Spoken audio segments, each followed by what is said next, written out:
Hello and welcome to the Efficio podcast. This is now episode 7 of our series of podcasts talking about the issues of the present COVID crisis, and a phrase we hear all the time, cash is king. And so today's conversation is all about working capital. So I'm very pleased to be joined by my colleague Emilio. Emilio, would you mind introducing yourself? Sure. Yes, Simon. Hello. Thanks for the opportunity. My name is Emilio Della Bruna. I'm a senior manager at Efficio with experience in supply chain management and procurement across several industries, FMCG, automotive, hospitality, and others. And I'm also part of our community of working capital experts, in which we aim to support our clients but to identify and realize opportunities to optimize their payables, inventory, and receivables accounts pretty much. Thanks, Amelia. And so, as we said, I mean, you hear it all the time in the media and in conversations in times of crisis, people tend to look at cash and tend to hold on to cash. So why is the topic of working capital important, and especially in this era? Yeah, I think the key issue now is that from a cash perspective, many industries are facing reduced income, whilst they still have a cash outcome that might not be decreased at the same level as their cash income. So that adds some pressure to their cash position, especially on their working capital area. And also on top of that, business will incur in additional costs to operate at the new normal due to increased controls, increased use of protective equipment, sanitizing products. So that means additional cash outcome for this business.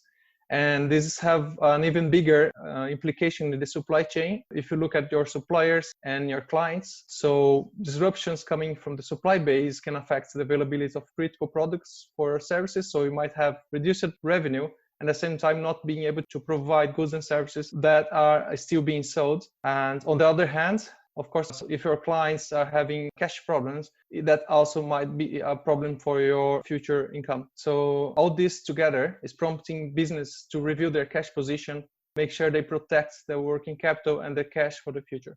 Understood. And so for organizations listening to this and others that want to do something on working capital and improve their position, practically what are the things people can be thinking about or can be doing?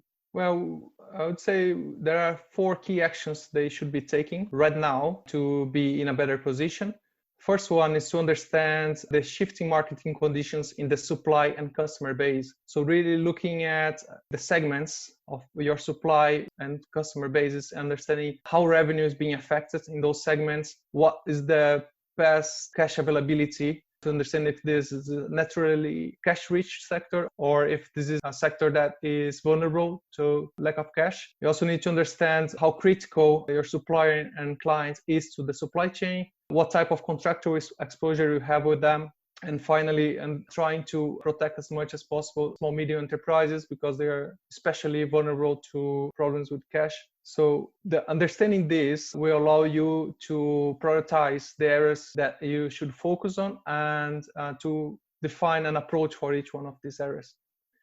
The second step would be to look at what the local governments are doing to reduce the strain on the immediate cash needs. Things like the job retention schemes that we see in the UK, loan facilities as the US is putting in place, tax deferral schemes, all this help the company to really at least alleviate a bit the impact on cash. Going further, the third and fourth steps would be related to actually get in touch with your supplier and clients. So on the supplier side, you should collaborate with them and try to understand what is the best approach in terms of extending or reducing payment terms, either temporarily or permanently, depending on how vulnerable the suppliers are to cash availability and how critical they are to your supply chain. So you can do negotiations such as, let's say, if it's a critical product that is being provided by your supplier and they're struggling with cash, you can agree that you have a guaranteed service level if you help them with cash. So this kind of conversations should be going on.